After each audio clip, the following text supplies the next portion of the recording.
nous recevons la grâce du Dieu trois fois saint, l'Éternel Dieu qui nous appelle à vivre de sa parole, à la proclamer et à la partager autour de nous. Levons-nous pour répondre à son appel en chantant « Les mains ouvertes devant toi ».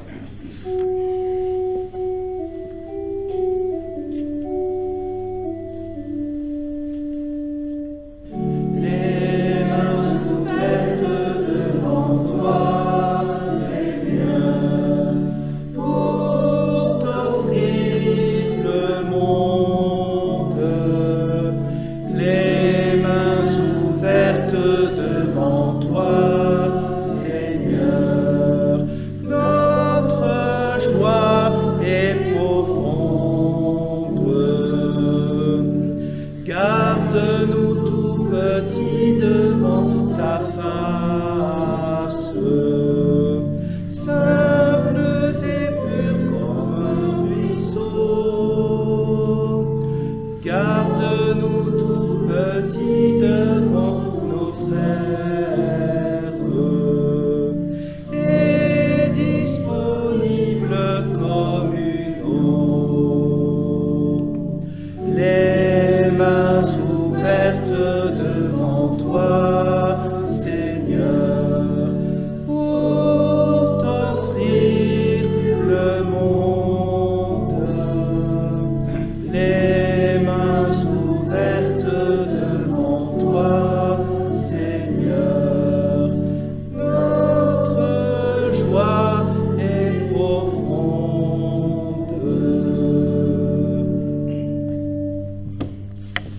Bienvenue à vous tous pour ce temps de culte.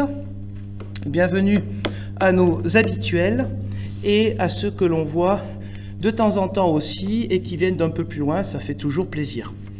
Et puis ensuite, pour tous les retardataires, il est possible de retrouver d'ici ce soir sur la chaîne YouTube de la paroisse le culte en audio et sur Facebook. Nous louons notre Dieu. De quel amour j'aime ta demeure, Seigneur Dieu de l'univers. Heureux les habitants de ta maison, ils peuvent sans cesse te louer. Heureux les hommes dont tu es la force, ils se décident à prendre la route. Le Seigneur est un soleil, un bouclier. Il donne grâce et gloire. De quel amour j'aime ta demeure, Seigneur, Dieu de l'univers. Amen. Alors nous pouvons chanter un psaume, strophe 1 à 5 du psaume numéro 24.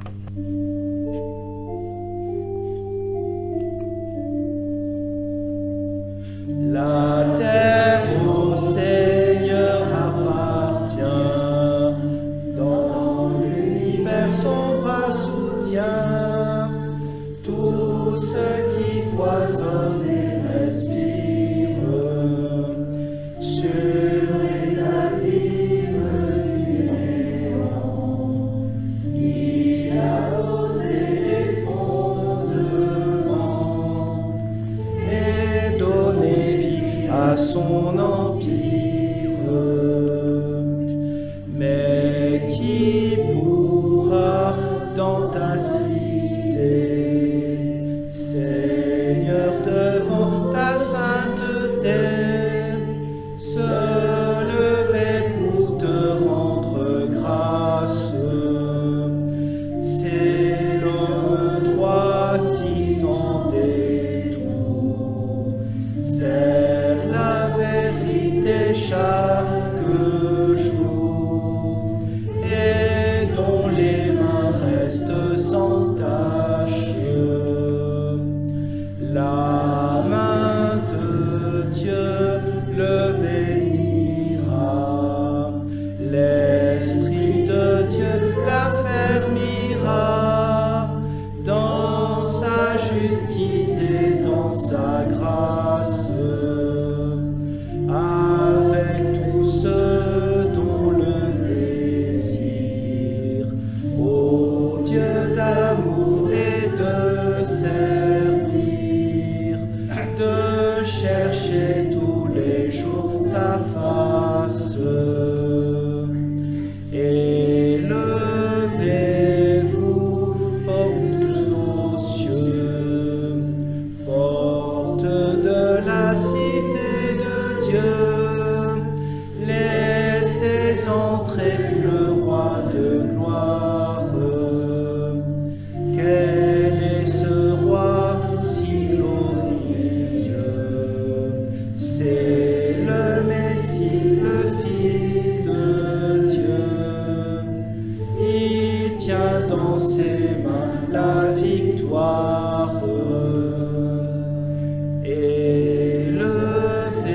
Élevez-vous jusques aux cieux, porte de la cité de Dieu, laissez entrer le roi de gloire. Quel est ce roi si glorieux? C'est le Seigneur, c'est notre Dieu. Voici le roi chanter sa gloire. Nous écoutons un verset chez Jacques, la lettre de Jacques. Premier chapitre, versets 13 et 14. Que personne, lorsqu'il est tenté, ne dise « C'est Dieu qui me tente », car Dieu ne peut être tenté par le mal et ne tente lui-même personne. Mais chacun est tenté parce que sa propre convoitise l'attire et le séduit.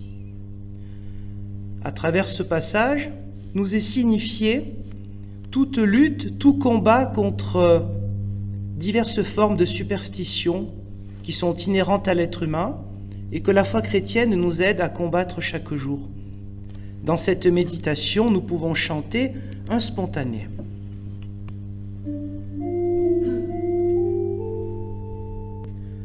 Ta loi sainte et parfaite, ta loi de liberté, éclaire nos visages, viens nous illuminer. Elle nous fait connaître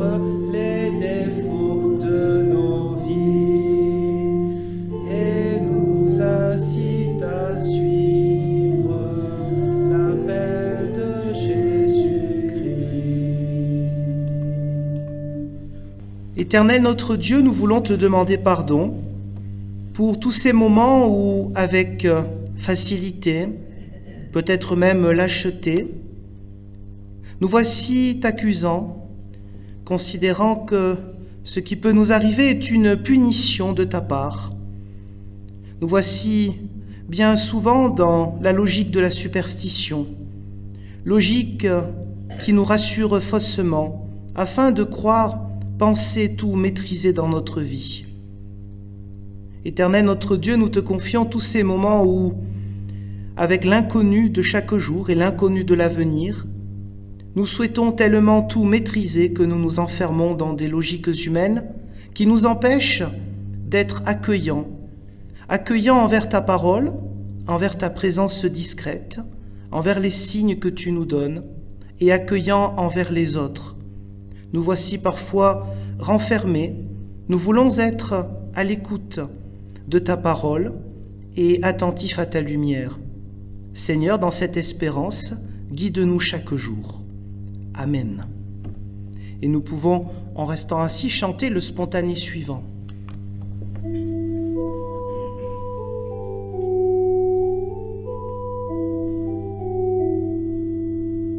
Seigneur, rassemble-nous dans la paix de ton amour.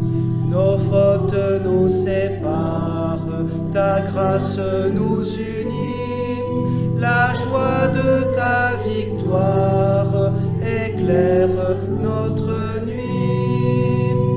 Seigneur, rassemble-nous dans la paix de ton amour.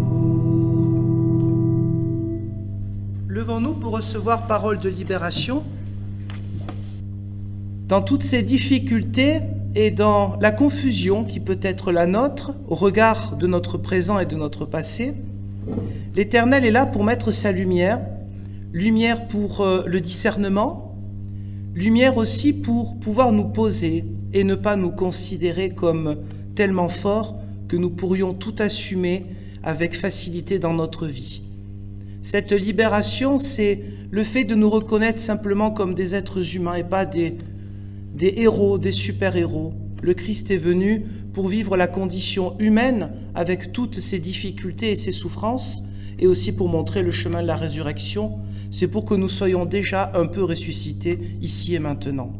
Alors oui, en Jésus le Christ, mort et ressuscité, cette résurrection est la nôtre, et ce pardon, entre autres choses, est le nôtre maintenant. Alors chantons notre reconnaissance.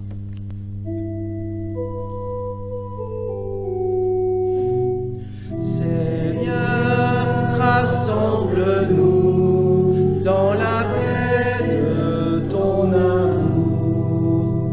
Tu es notre espérance parmi nos divisions. Plus haut que nos offenses s'élève ton pardon. Seigneur, rassemble-nous dans la paix de ton amour. Préparons-nous à écouter les Saintes Écritures dans la prière. Dieu Tout-Puissant, au jour de la transfiguration de ton Fils, tu as fait apparaître Élie et Moïse pour affirmer la continuité de la foi. Fais de nous tes enfants bien-aimés par la foi.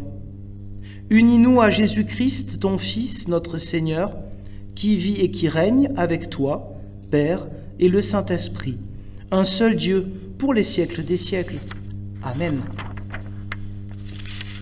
Je vous propose donc de commencer par le commencement, c'est-à-dire la Genèse, chapitre 22, versets 1 à 18.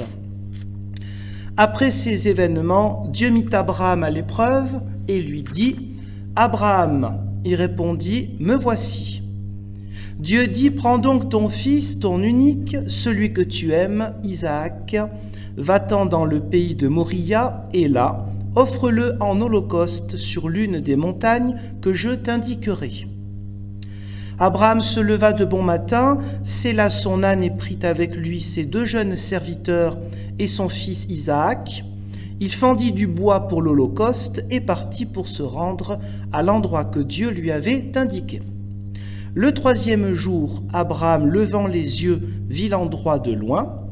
Alors il dit à ses jeunes serviteurs, « Vous, restez ici avec l'âne, le jeune homme et moi, nous irons là-haut pour adorer, puis nous reviendrons auprès de vous. » Abraham prit le bois pour l'Holocauste, le chargea sur son fils Isaac, et prit dans sa main le feu et le couteau.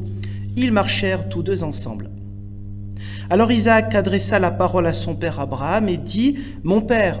Il lui répondit, « Me voici mon fils. » Isaac reprit, « Voici le feu et le bois, mais où est l'agneau pour l'Holocauste ?» Abraham répondit, « Mon fils, Dieu va se pourvoir lui-même de l'agneau pour l'Holocauste. » Et ils marchèrent tous 2 ensemble. Lorsqu'ils furent arrivés à l'endroit que Dieu lui avait indiqué, Abraham y construisit l'autel et disposa le bois. Il ligota son fils Isaac et le mit sur l'autel par-dessus le bois. Puis Abraham étendit la main et prit le couteau pour égorger son fils. Alors l'ange de l'Éternel l'appela du ciel et dit, « Abraham, Abraham !» Il répondit, « Me voici. » L'ange dit, « N'étends pas ta main sur le jeune homme et ne lui fais rien, car j'ai reconnu maintenant que tu crains Dieu et que tu ne m'as pas refusé ton fils, ton unique. » Abraham leva les yeux et vit par derrière un bélier, retenu dans un buisson par les cornes. Alors Abraham alla prendre le bélier et l'offrit en holocauste à la place de son fils. Abraham donna à cet endroit le nom d'Adonai Yireh. C'est pourquoi l'on dit aujourd'hui, sur la montagne de l'Éternel, il sera pourvu. L'ange de l'Éternel appela Abraham une seconde fois du ciel et dit, « Je le jure par moi-même, oracle de l'Éternel, parce que tu as fait cela et que tu n'as pas refusé ton fils, ton unique, je te comblerai de bénédictions et je multiplierai ta descendance comme les étoiles du ciel et comme le sable qui est au bord de la mer. Ta descendance aura le contrôle de ses ennemis. Toutes les nations de la terre se diront bénies par ta descendance parce que tu as écouté ma voix. » Dans la Nouvelle Alliance, la lettre de Paul aux Romains au chapitre 8, les versets 31 à 34, « Que dirons-nous donc à ce sujet ? Si Dieu est pour nous, qui sera contre nous ? Lui qui n'a pas épargné son propre Fils, mais qui l'a livré pour nous tous, comment ne nous donnera-t-il pas aussi tout avec lui par grâce ? Qui accusera les élus de Dieu ? Dieu est celui qui justifie. Qui les condamnera ? Le Christ Jésus est celui qui est mort ? Bien plus, il est ressuscité. Il est à la droite de Dieu et il intercède pour nous. Enfin, nous écoutons chez Marc le récit dit de la transfiguration, c'est le chapitre 9, versets 2 à 10. 6 jours après, Jésus prit avec lui Pierre, Jacques et Jean, et il les conduisit seul à l'écart sur une haute montagne. Il fut transfiguré devant eux. Ses vêtements devinrent resplendissants et d'une telle blancheur qu'il n'est pas de blanchisseur sur terre qui puisse blanchir ainsi. Élie et Moïse leur apparurent, ils s'entretenaient avec Jésus. Pierre prit la parole et dit à Jésus, « Rabbi, il est bon que nous soyons ici. Dressons 3 tentes, une pour toi, une pour Moïse et une pour Élie. » Ils ne savaient que dire car l'effroi les avait saisis. Une nuée vint les envelopper et de la nuée sortit une voix, « Celui-ci est mon fils bien-aimé, écoutez-le. » Aussitôt les disciples regardèrent alentour, mais ils ne virent plus personne que Jésus seul avec eux. Comme ils descendaient de la montagne, Jésus leur recommanda de ne raconter à personne ce qu'ils avaient vu jusqu'à ce que le Fils de l'homme soit ressuscité d'entre les morts. Ils retinrent cette parole tout en discutant entre eux, « Qu'est-ce que ressusciter d'entre les morts ?» Seigneur, ta parole est vérité, conduis-nous dans ta vérité. Amen. Je vous propose de chanter un cantique en nous levant. Seigneur, tu me permets.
Frères et sœurs en Jésus-Christ, la foi, un changement radical de perspective. En 3 parties, comme souvent, on va commencer par la Genèse et la question de la violence. Ensuite, par Marc, un changement radical de perspective par rapport à ce que dit comme bêtise l'apôtre Pierre. Et ensuite, avons-nous peut-être des racines à replanter. Radical racine. Alors d'abord, nous avons écouté ce passage célèbre et choquant, car s'il ne nous choque plus, c'est quand même qu'il y a un problème. Les Écritures ne sont pas là pour choquer, ça c'est de la stupidité, sont là pour nous poser question. Et il y a tant de symbolique qu'il est important, vous le savez bien, il est important qu'il y ait toujours un travail théologique pour essayer de creuser, pour chercher à comprendre. Donc, la foi a un changement radical de perspective. Bien sûr, là, il est question donc de la violence, et en fait, peut-être la pire des violences qui puisse exister, qui rebute tout être humain, normalement de toute civilisation, depuis Cro-Magnon jusqu'à aujourd'hui, de tuer, mais même pas de tuer un criminel, de quelqu'un qui aurait fait du mal, de tuer un enfant, de tuer son propre enfant. C'est quand même le haut niveau de l'horreur. Et nous avons entendu tout à l'heure, au début de ce culte, que Dieu ne tente pas. Alors qu'est-ce que c'est que cette histoire ? N'est-ce pas Dieu qui demande à Abraham d'aller offrir son fils en holocauste ? Alors déjà là, ce n'est pas si clair. Pourquoi ? Parce que dans l'exégèse, c'est-à-dire le travail sur le texte en hébreu, les jeux de mots, et bien des choses encore que vous trouvez dans le texte original, eh bien tout n'est pas si clair. Il y a des interprétations juives qui se distinguent en 2 parties. Celle, on va dire, la plus traditionnelle que le christianisme reprendra, qui est selon laquelle c'est bien Dieu qui demande à Abraham de sacrifier son fils pour le mettre à l'épreuve, pour voir, un peu comme dans le livre de Job. Vous savez, au début du livre de Job, vous avez un dialogue entre le diable et Dieu. Le diable qui dit, il y a vraiment les êtres humains, ils sont pas avec toi. Même Job, tu crois que Job, si tu lui envoies des trucs, tu vas voir s'il va pas te maudire. Bon, c'est de la littérature, hein. Il faut prendre ça comme littérature sur le combat du croyant, hein, et pas comme une histoire réelle. Mais c'est une histoire réelle pour celui qui vit les épreuves personnelles, bien sûr. Donc c'est un peu comme ça, vous avez cette interprétation traditionnelle. Une autre interprétation juive dit la chose suivante. C'est que quand on travaille le texte hébreu, ce n'est pas clair. Dieu demande à Abraham d'aller avec son fils pour faire un holocauste, c'est-à-dire un sacrifice, normalement d'animal, où on ne mange pas de la viande, où tout brûle. Et c'est comme la grâce, c'est comme un cadeau. C'est cadeau pour Dieu, le sacrifice appelé holocauste. Ça reprend du 3e rouleau de la Torah qui s'appelle le Lévitique. Et donc voilà, vous avez déjà ces 2 interprétations. Est-ce que Dieu a vraiment demandé ? Bon, il y a un peu les 2. L'interprétation théologique habituelle des 20e et 21e siècles est la suivante. C'est que lorsque ces textes ont été écrits, on est toujours influencé par nos voisins, par les religions voisines, et il faut savoir se distinguer des autres. Qu'est-ce qui fait notre identité ? Question toujours très délicate, vous le savez. Eh bien, quelle est l'identité juive ? L'identité juive, c'est que dans cette religion, on ne fait pas de sacrifice d'êtres humains. Voilà. Ça c'est ce qu'on retient, ce qu'on apprend un peu dans les facultés de théologie, c'est que dans les anciennes religions, il pouvait arriver qu'il y ait des sacrifices d'êtres humains. Aujourd'hui, on sait que, on a dit la même chose pour les Gaulois. Hein. Aujourd'hui, il semble qu'en fait, c'était tout simplement la peine de mort. Je ne dis pas que c'était bien, hein, mais je veux dire, il faut voir le contexte, que c'était tout simplement la peine de mort à une époque. Les sacrifices d'êtres humains, ce n'est pas forcément des sacrifices où on sort le cœur comme les Incas, vous savez, des images d'Épinal qu'on peut avoir. C'était tout simplement le droit qui s'appliquait. Bon.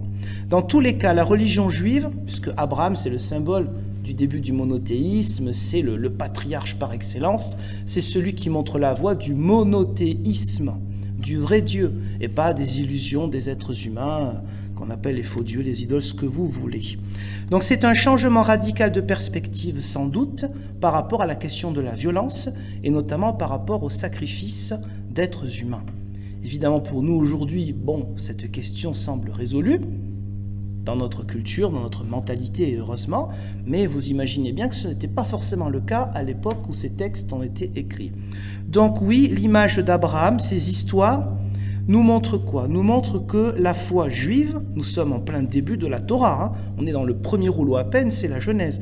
La foi juive invite à se démarquer des autres religions, pas seulement sur le plan d'adorer qu'un seul Dieu, de ne pas adorer des statues, la création de l'être humain, hein, ou d'adorer des rois, ce que vous voulez, c'est-à-dire la dictature, hein, tout simplement. C'est pas seulement ça comme ligne de démarcation. La démarcation, c'est aussi le rapport entre les êtres humains. Pourquoi ? Parce que la foi monothéiste ou les foi polythéistes, la foi, c'est pas qu'un concept. C'est pas simplement, oui, je crois quelque part, bidule. Non, c'est une manière de vivre. La foi influence la manière de vivre. Et de même que la foi polythéiste influençait les mœurs et la manière de vivre, ça ne veut pas dire que tout était mauvais, ça c'est du manichéisme, c'est stupide, mais que ça influençait assez négativement les autres cultures, eh bien de même, la foi monothéiste est censée influencer positivement celui qui prétend être croyant en un seul Dieu. Donc la foi a un changement radical, la racine de perspective. Sans doute, vous comprenez bien qu'on n'épuisera jamais, et prétendre cela, ce serait être particulièrement orgueilleux, qu'on n'épuisera jamais l'essence des Saintes Écritures. Mais bien sûr, il faut chercher, parfois des interprétations différentes, voire contradictoires.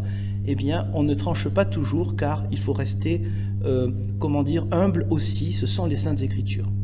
Mais voilà, les Écritures ne sont pas non plus des textes qui sont cachés, des textes hermétiques.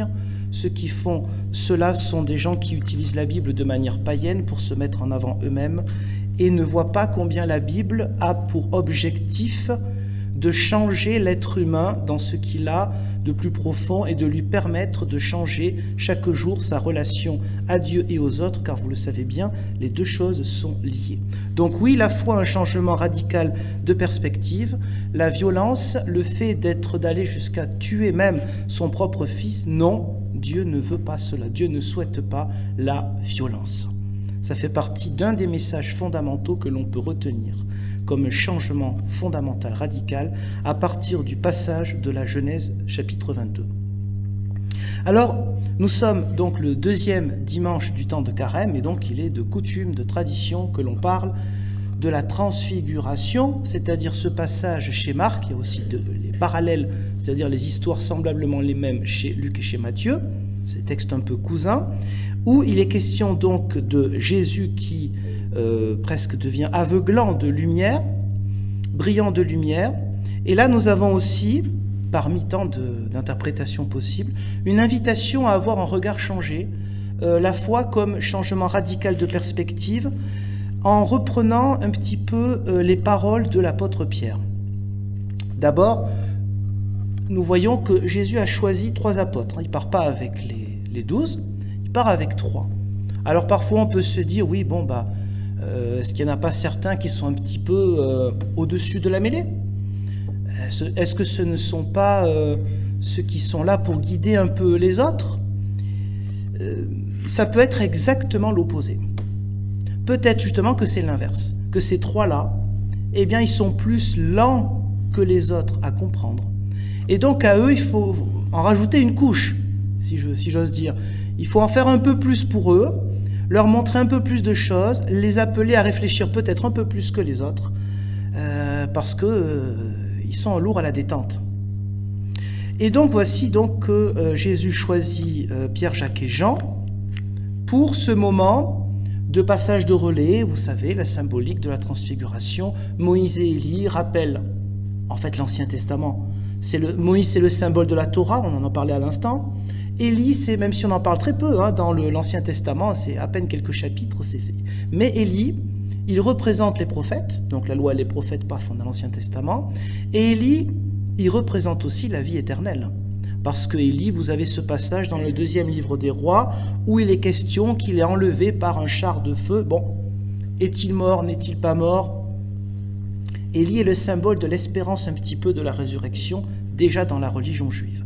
Donc vous avez toute cette symbolique-là, vous avez un passage de relais, et puis vous avez du coup, sans doute, des bêtises que dit l'apôtre Pierre. Pas seulement des bêtises parce qu'on se dit, bon, là, il est dans une espèce de vision avec les deux autres, donc il ne sait pas ce qu'il raconte. Si on creuse un petit peu plus, c'est du n'importe quoi. Pourquoi ? Pour quelques raisons. D'abord, Pierre il s'adresse à Jésus en l'appelant Rabbi. Bon, pour nous, on peut dire, oui, voilà. Non, il ne comprend rien à ce qui arrive. Rabbi, maître de la Torah, c'est un beau titre, ce n'est pas rien, mais qu'est-ce qu'il est en train de voir? Il voit la lumière, il voit quelque chose, aujourd'hui on appellerait ça du paranormal, il voit le passé qui fait place au présent et même à l'avenir. Jésus est le présent et le véritable avenir. Ça ne veut pas dire qu'on met de côté le passé, ça c'est stupide. Ça ne veut pas dire que Moïse et Élie étaient des imbéciles, pas du tout. Mais ça veut dire que maintenant, il y a bien plus important que Moïse et Élie. C'est Yeshua, c'est Jésus le Christ. Or, en l'appelant Rabbi, l'apôtre Pierre se plante. Il lui donne un titre qui est certes respectable, mais qui n'est pas du tout à la mesure de la situation. Donc en fait, il est dans presque un manque de respect. Pour faire une comparaison, imaginez qu'un jour, vous connaissez quelqu'un qui soutient sa thèse, donc c'est quand même le plus haut grade universitaire, et vous a ramené, vous le connaissez, puis vous mettez la main sur l'épaule devant tout le monde, « salut mon pote ». Ce serait un manque de respect, on est bien d'accord. Ça ne se fait pas. C'est un peu une comparaison avec ce qui se passe là. L'appeler Rabbi, c'est en deçà de ce qu'est Jésus le Christ, c'est en dessous de ce qu'il est en train de le montrer avec cette vision du passage de relais de Moïse plus Élie qui vont vers Jésus et ensuite Jésus qui reste seul. Donc on est dans une incompréhension.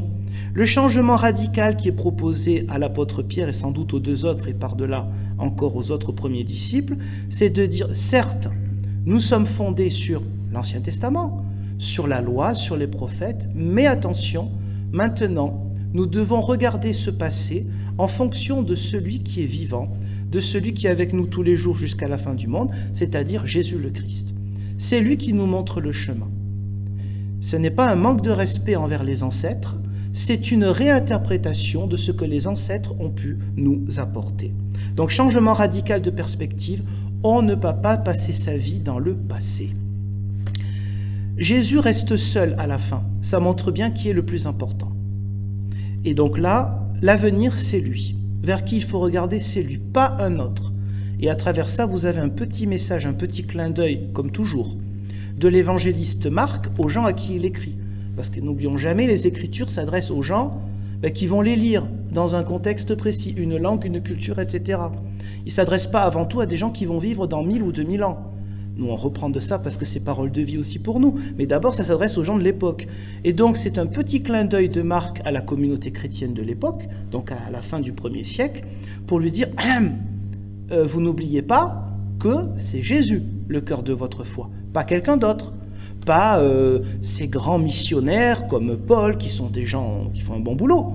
Mais attention, ce n'est pas eux, le cœur, c'est Jésus. De même qu'il y a quelques années, Jésus a bien montré que Moïse et Élie, respect, mais maintenant c'est lui qui est le cœur de la foi. Et bien maintenant, n'oubliez pas que c'est Jésus qui sera toujours le cœur de la foi chrétienne. Vous voyez bien que ce message est utile dans les 2000 ans d'histoire du christianisme. La Réforme l'a rappelé. Il sera toujours utile. La foi doit être centrée sur le Christ, pas sur des principes, des valeurs qui, par définition, seront fluctuantes selon les modes et la pensée dominante d'une société. Et je termine enfin sur ce deuxième passage de Marc. L'autre erreur encore, il appelle à changer radicalement de perspective, c'est quand l'apôtre Pierre dit « il est bon que nous soyons ici ». C'est-à-dire, après tout, dans un moment un petit peu halluciné, on dirait la même chose, peut-être que c'est agréable d'être dans cette vision, et oui, mais la foi, ce n'est pas de la consommation religieuse, ce n'est pas un état perpétuel de béatitude. Évidemment, surtout dans le protestantisme, il a pu nous arriver de tomber dans un autre extrême, d'être tellement théologien, d'être tellement sur le côté rationnel, qui n'est jamais à rejeter, que du coup on a pu rigoler sur tout ce qui est un petit peu mystique. N'oublions pas un peu l'équilibre, hein. Chacun vit sa foi de manière différente, hein. Il faut un petit peu des deux. L'être humain n'est pas que aussi pur esprit intellectuel, il a aussi des choses spirituelles. Bon. Mais donc le problème là de l'apôtre Pierre, c'est qu'il resterait bien là tranquille, dans un état de béatitude, dans un état agréable.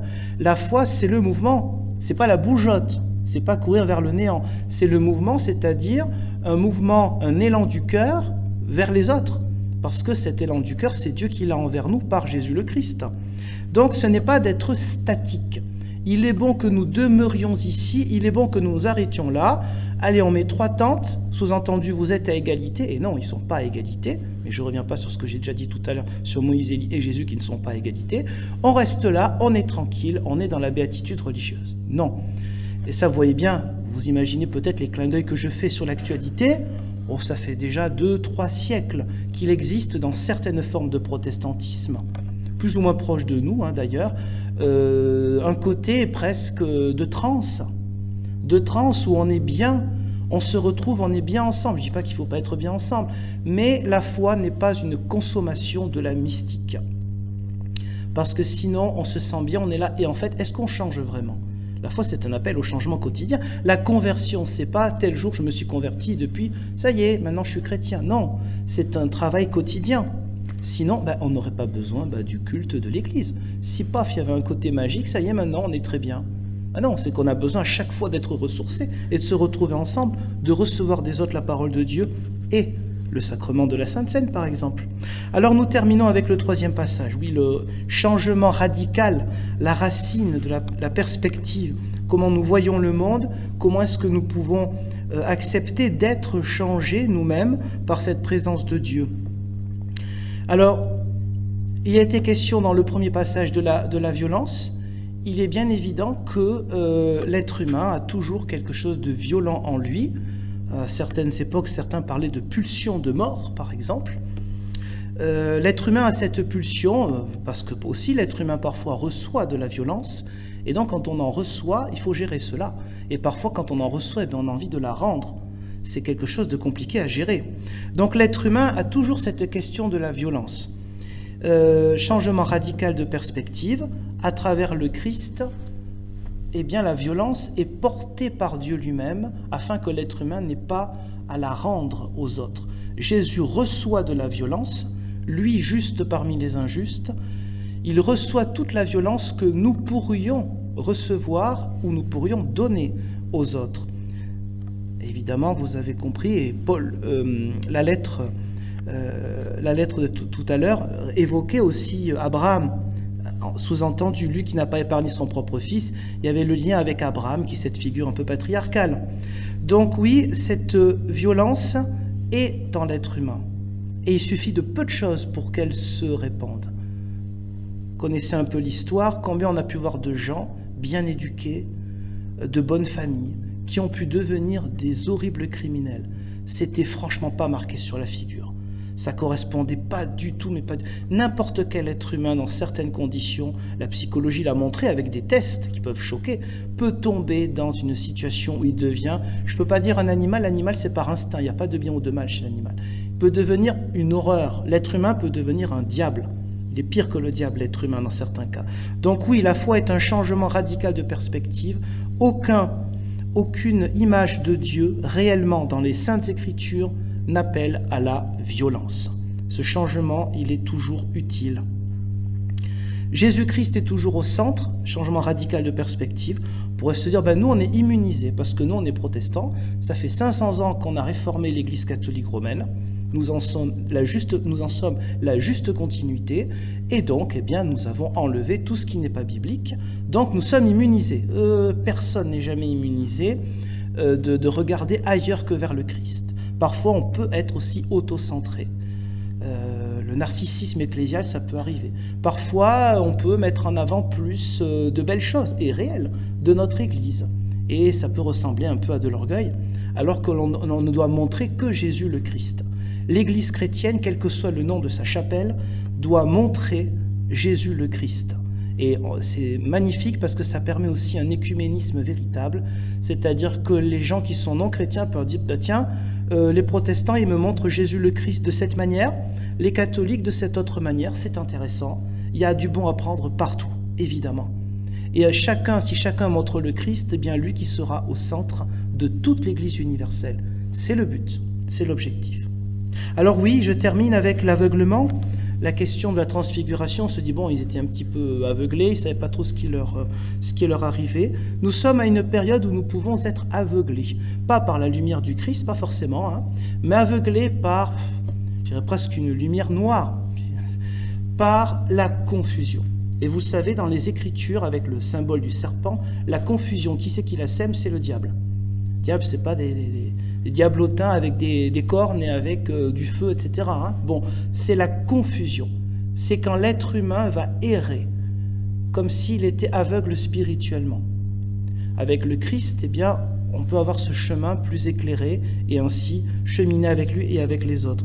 Ne pas être aveuglé par la situation actuelle. Ne pas se dire, parce que nous sommes dans la confusion, une situation qui est malaisante souvent, eh bien, je ne dis pas que ce n'est pas grave, que ce n'est pas compliqué, mais on a une perspective. Jésus-Christ seul, c'est lui qui nous montre le chemin. Donc, ne tombons pas dans la confusion. C'est facile, il suffit de passer quelques minutes devant certaines chaînes Poubelle TV et on est dans la confusion. Voilà. Il y a beaucoup d'informations qui sont, pour le dire dans le terme français, de la bouse. Parce qu'il y a un terme en français, hein, pas obligé de parler tout le temps en anglais. Hein. Je vais terminer par là. De la bouse, c'est ce que c'est la bouse. Hein. Ben ça, c'est beaucoup d'informations. Ça ne veut pas dire que nous, on est des journalistes, on ne l'est pas, chacun son métier. Mais quand les gens dont c'est le métier font mal leur métier, eh ben, il ne faut pas les écouter. Et sans prétendre qu'on est meilleur et que nous, on fera mieux qu'eux. Hein. Mais ça veut simplement dire, on met sur pause, on passe à autre chose. Et on écoute les gens qui font bien leur boulot, c'est-à-dire les scientifiques, et qui nous apportent une bénédiction. Parce que quand on guérit les gens, on est une source de bénédiction. Je le rappelle. Donc que Dieu nous soit en aide pour être attentifs à tout ce qui peut changer radicalement notre vie en positif. Et de même que, et ça c'est vraiment le mot de conclusion, de même qu'Abraham a trouvé un bélier qui était le pauvre dans un buisson, les cornes de bélier sont symboles dans l'Ancien Testament du salut. Puissions-nous être attentifs aux petits signes, aux choses parfois bizarres, qui pourtant nous apportent des choses très positives. Que nous puissions être source de bénédiction et de changements positifs pour nous et pour les autres. Amen.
Et nous pouvons nous lever pour chanter un autre cantique, entonnant un saint cantique, chant assez traditionnel.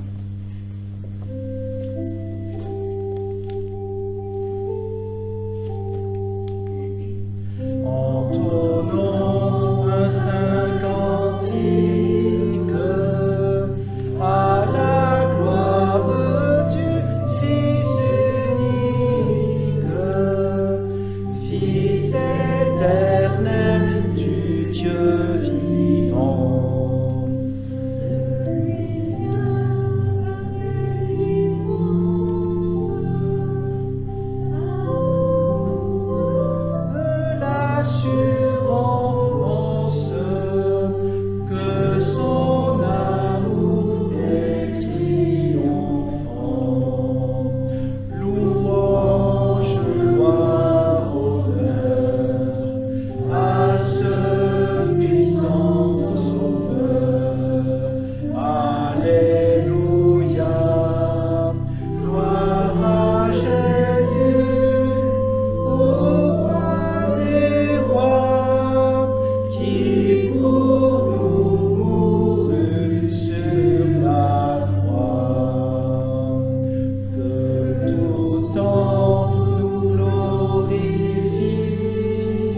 d'intercession.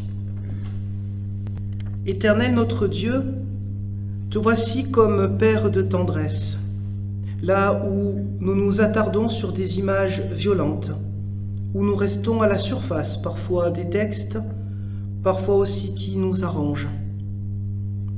Seigneur, que rayonne à travers notre vie la beauté de ton visage, la lumière du discernement, le temps de calme d'écoute, le temps de se poser pour reprendre la route, celle que tu nous indiques, celle où nous pouvons trouver des petits signes discrets de ta présence, des clins d'œil d'encouragement que tu mets sur le chemin de notre vie.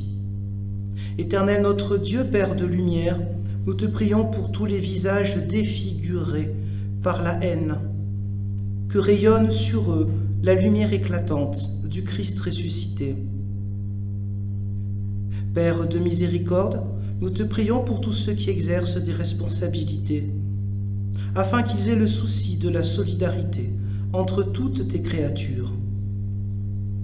Éternel notre Dieu, nous te prions pour notre paroisse, pour nos églises, pour tous les frères et sœurs en Christ du plateau, pour plus d'unité entre nous encore. Nous te prions pour que notre foi puisse être resplendissante, vibrante d'amour fraternel et forte dans l'espérance. Nous te prions pour les familles en deuil, pour tous ceux qui ont à souffrir dans leur corps ou dans leur morale, afin que nous puissions être à l'écoute. Éternel notre Dieu, nous te prions pour tous nos proches et aussi pour ceux que nous n'aimons pas assez. Et ensemble, nous pouvons dire la prière de celui qui est à la fois le Maître, le Rabbi, le Seigneur, Jésus le ressuscité. Nous pouvons dire « Notre Père qui es aux cieux, que ton nom soit sanctifié, que ton règne vienne, que ta volonté soit faite sur la terre comme au ciel. Donne-nous aujourd'hui notre pain de ce jour. Pardonne-nous nos offenses, comme nous pardonnons aussi à ceux qui nous ont offensés. Et ne nous laisse pas entrer en tentation, mais délivre-nous du mal, car c'est à toi qu'appartiennent le règne, la puissance et la gloire, pour les siècles des siècles. Amen. Pouvons-nous lever pour recevoir un mot d'envoi et de bénédiction. Ainsi, nous avons vu que le Dieu des Écritures nous met en chemin, nous permet le temps de la réflexion, le temps de nous poser des questions sur ce que nous entendons vraiment. Abraham, qu'a-t-il entendu? Qu'a-t-il compris? Qu'a-t-il interprété, positivement ou négativement? En tous les cas, il a été changé. Il a été changé par la voix de Dieu qui l'a invité à la vie et non pas à quelque chose de mortifère, à la violence. De même, la voix dans la nuée, symbole de présence de Dieu chez Marc et dans toute la Bible, qui dit « Écoutez celui-ci qui est mon fils bien-aimé, Alors à nous de poursuivre notre route en écoutant, en cherchant à écouter et à le faire ensemble, celui qui est le Fils bien-aimé, celui qui a donné sa vie pour nous et pour tous ceux qui ne le savent pas encore. C'est ce Dieu-là, c'est un Dieu de bénédiction, ce Dieu qui est Père, Fils et Saint-Esprit, vous bénit et vous garde, vous soutient et vous accompagne. Amen. Et nous pouvons chanter un dernier répond.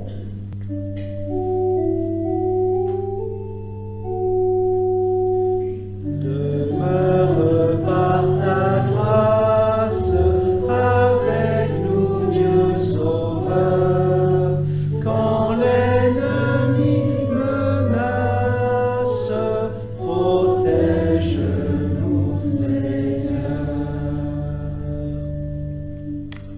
Je vous souhaite un très bon dimanche qui a déjà bien commencé avec la parole de Dieu et le sacrement. Puissiez-vous être porteur de bénédiction auprès de ceux que vous allez croiser. Et je vous dis avec plaisir, à très bientôt. Au revoir.